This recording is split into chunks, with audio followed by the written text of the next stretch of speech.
E aí, pessoal, eu sou Deison Abreu, policial e escritor, e vamos falar rapidinho sobre essas eleições municipais, mas o foco é o seguinte: o que um liberal conservador pode aprender com essas eleições?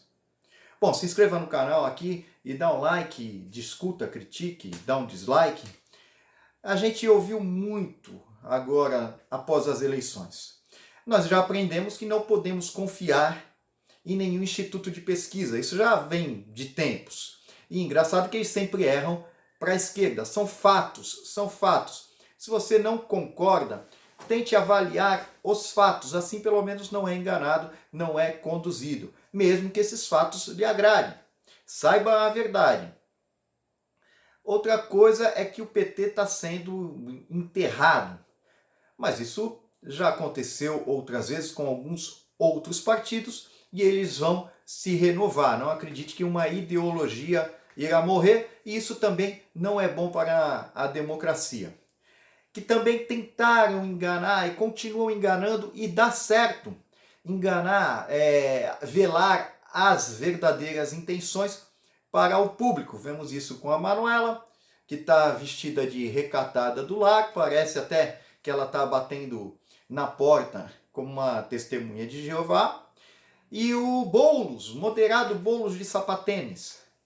E lógico, a mídia, ela adora, a mídia gosta. Isso daí também é provado. Os jornalistas sempre votam no PSOL como os melhores representantes da política brasileira. Mas o Caio Coppola fez uma observação que poucos fizeram. E isso eu acho que é o mais interessante e é o que devemos prestar atenção se é que acreditamos em coisas divergentes dessa ideologia que esse pessoal aí defende.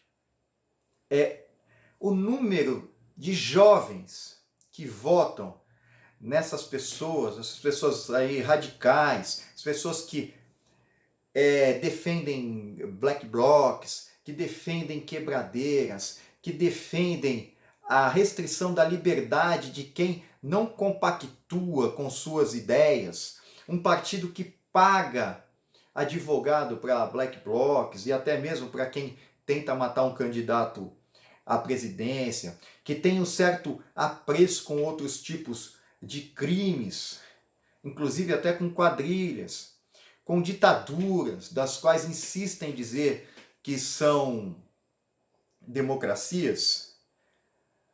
É muito perigoso que eles ainda seduzem os jovens. E às vezes na notícia a informação, a verdadeira informação, não está chegando nesses jovens.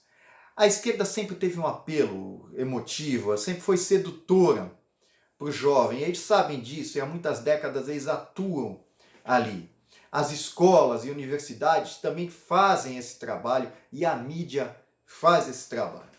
Se nós queremos realmente mudar as coisas, nós temos que arrumar uma forma de que chegue no jovem a verdade, o que as coisas são, para pelo menos eles terem um discernimento e entenderem a questão como ela realmente é e não como tentam apresentar, não como tentam enganar. Porque é muito fácil falar que é a favor da liberdade, é a favor da democracia. A questão são os atos. Não adianta passar essa maquiagem, essa ilusão, enquanto seus atos são canalhas.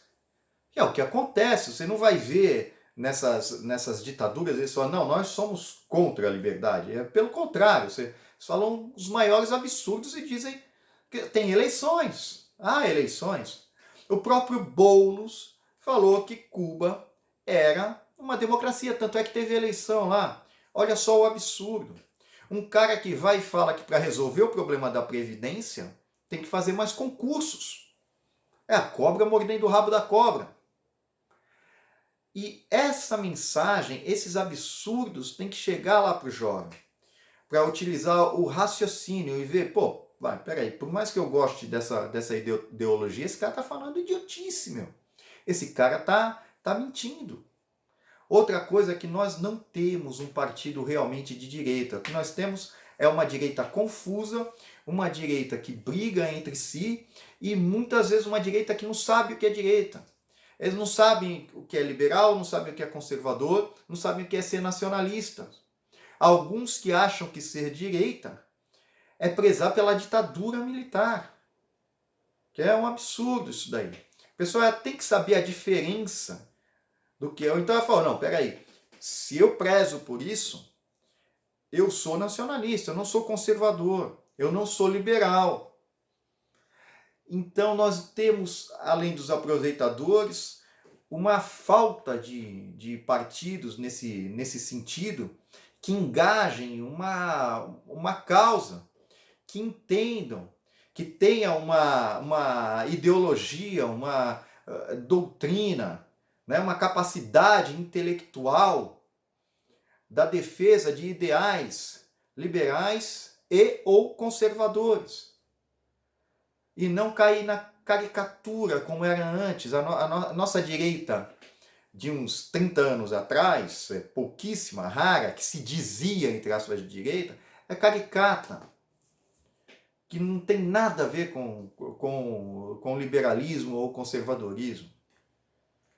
De chamarem o Maluf de direita, Collor de direita. Por quê? Pela falta do conhecimento, que também fizeram de tudo para que esse conhecimento não chegasse a nós. Então nós temos que atingir ali o jovem estudante ali. Sites como o Brasil Paralelo, que fazem documentários muito inteligentes, o Instituto Liberal também fazem programas muito legais, instrutivos, de qualidade, realmente instrutivos. Mas eles têm que atingir os jovens. A esquerda ela luta, ela briga, ela usa a violência, impedem a divulgação desse material. As redes sociais também são perigosas. Eles têm uma vertente ideológica que impede, às vezes, a proliferação de certas informações. O jogo é sujo e temos que aprender isso a ter uma estratégia de divulgação do conhecimento. O conhecimento, a verdade, ela é a liberdade. Então, principalmente os mais jovens, eles têm que ter esse direito de ter todas as informações para só assim ter a liberdade para escolher qual caminho seguir. Senão eles acabam sendo conduzidos. Pode ser tanto para um lado quanto para o outro. Mas nós temos que ter esse conhecimento. O problema é que nem os líderes que se colocaram como líderes sabem disso. Eles não sabem o que são. Às vezes eles têm um instinto de ser para um lado, mas eles não sabem. A esquerda sabe. A esquerda, já há muitos anos, a esquerda ela estuda isso. Ela tem métodos, ela tem estratégias. E ela encobre, muitas vezes, as suas reais intenções. O jogo é sujo, mas temos que saber entender e lidar com ele, para a gente conseguir sobreviver nesse jogo. Beleza, pessoal? Um abraço.